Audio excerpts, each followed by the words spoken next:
Quer duplicar o valor da sua assinatura? Agora assinar o Observador dá acesso a todos os conteúdos e benefícios e ainda há uma anuidade ACP Bronze grátis. Terá vantagens que vão desde plano de saúde gratuito a descontos em combustível. Esta é uma assinatura que vale por duas.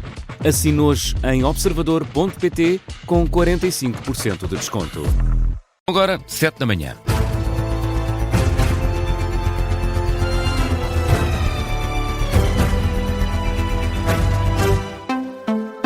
Está a começar o Jornal das 7 com a edição do Luís Soares. Luís, o Presidente da República pede mais saúde, habitação e justiça em 2026 e deixa recados à classe política. Fala num país de desleixo e trapalhadas que fica à espera de um milagre. Marcelo Rebelo de Sousa apela por isso ao sentido de coesão nacional. Ideias principais da última mensagem de Ano Novo de Marcelo Rebelo de Sousa como Presidente da República, desta vez mais curta do que o habitual, como tinha prometido, mas com muitos recados. O chefe de Estado cita mesmo essa de Queiroz para criticar os atores políticos e a forma como tardam em resolver os problemas e fazer avançar o país. O desleixo, a constante atrapalhada nos negócios e sentimentos de muita honra, uns escrúpulos quase pueris. A imaginação que leva sempre a exagerar até à mentira e ao mesmo tempo um espírito prático, sempre atento à realidade útil. A viveza, a facilidade em compreender, em apanhar, a esperança constante de algum milagre, no velho milagre do Ourique, que sanará todas as dificuldades. Marcelo Rebelo de Sousa, num discurso de cerca de 5 minutos, feito em direto do Palácio de Belém ontem à noite, o Presidente da República antecipa um ano singular e pede melhorias para a vida dos portugueses em 2026, com destaque para os setores que têm tido maiores problemas. Ano novo, vida nova. Também com mais saúde, mais educação, mais habitação, mais justiça, ainda mais crescimento, ainda mais emprego e menor pobreza e desigualdade.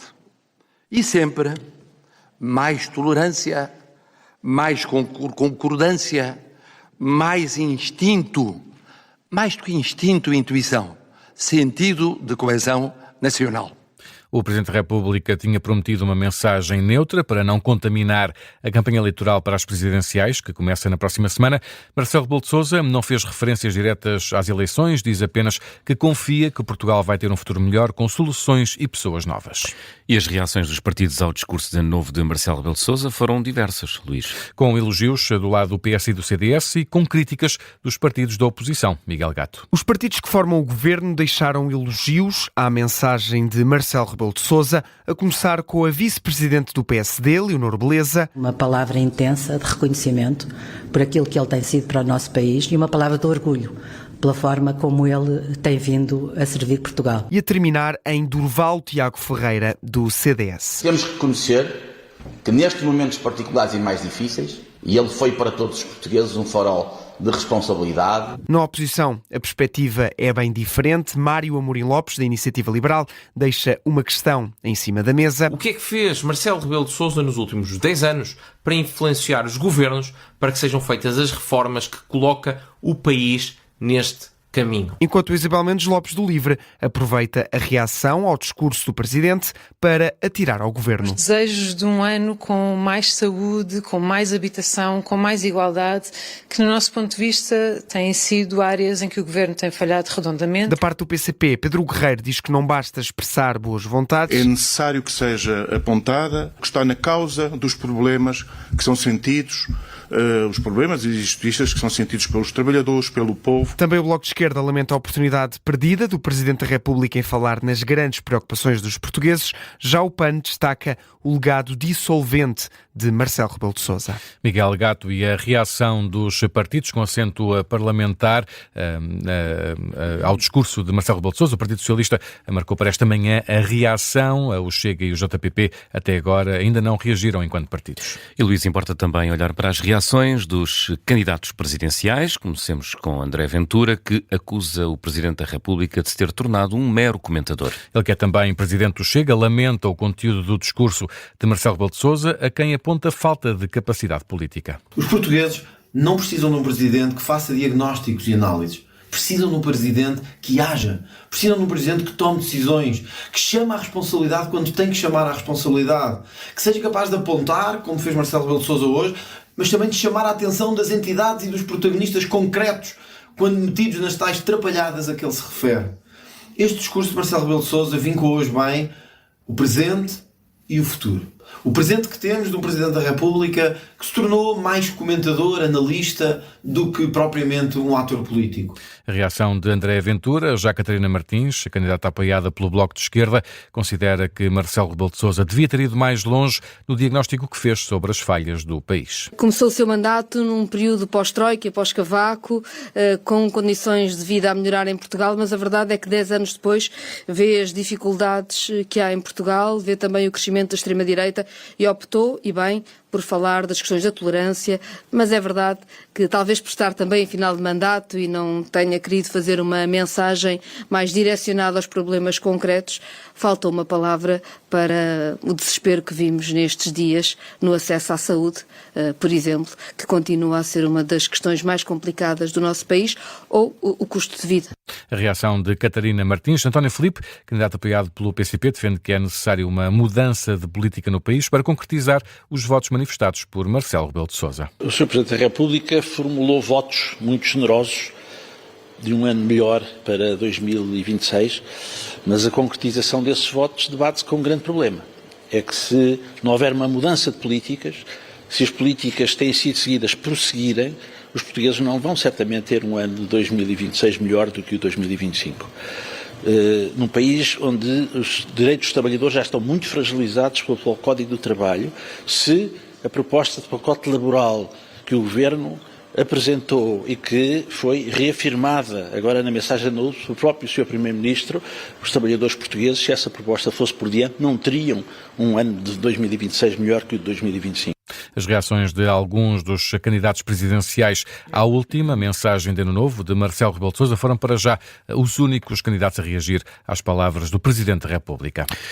Continuemos a falar de eleições presidenciais porque hoje é o dia do debate das rádios. Os principais candidatos defrontam-se hoje no debate organizado pela Rádio Observador, Antena 1, TSF e Rádio Renascença.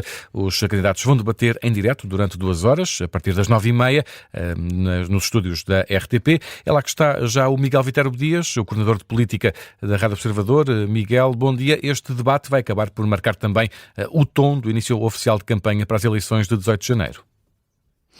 Sim, a 16 dias dessas eleições, o debate das rádios cumpre mais uma vez esta tradição, marca o arranque formal da campanha, também, como referiste, um formato mais distendido, são 2 horas de discussão e, por norma, tem sido um debate que permite discutir mais temas de políticos mais abrangentes e ideias mais abrangentes para o país. São os 8 candidatos que participaram também nos 28 frente a frentes que marcam presença neste debate das rádios. Alguns não são estreantes, este é um formato que existe há cerca de 10 anos. Já participaram neste formato enquanto líderes partidários, por exemplo, João Coutinho Figueiredo, Catarina Martins ou André Ventura, embora nem sempre o líder do Chega tenha marcado presença por questões de agenda. Outros estreiam-se neste formato que, como referi, cumpre uma década de existência e à qual a Rádio Observador se juntou pelo caminho. Marca assim o arranque da campanha oficial, que começa definitivamente na segunda-feira, num debate que também assinala este período de pós-pausa de Natal e de Ano Novo, com estas reações à mensagem do Presidente Marcelo Rebelo de Sousa e aquilo que será o pós-Marcelo Rebelo de Sousa na Presidência da República, aquilo que farão de diferente e com alguns dos temas habituais em cima da mesa, sobretudo depois desta fase de mini-férias, com a saúde à cabeça e os tempos de espera demorados nas urgências do país, sobretudo na região da Grande Lisboa, mas também as questões da habitação. Serão temas que serão certamente discutidos neste debate, com início marcado para as 9h30 da manhã. Os candidatos começarão a chegar aqui aos estúdios da RTP dentro de sensivelmente 1 hora. Não estão previstas declarações à chegada, apenas curtas reações depois desse debate, depois das 11h30 da manhã, mas a partir das 11 também estaremos a acompanhar as chegadas dos 8 candidatos aqui ao debate das rádios. O Miguel Viterbo Dias vai ficar atento à chegada dos candidatos, à antevisão do debate das rádios para as eleições presidenciais.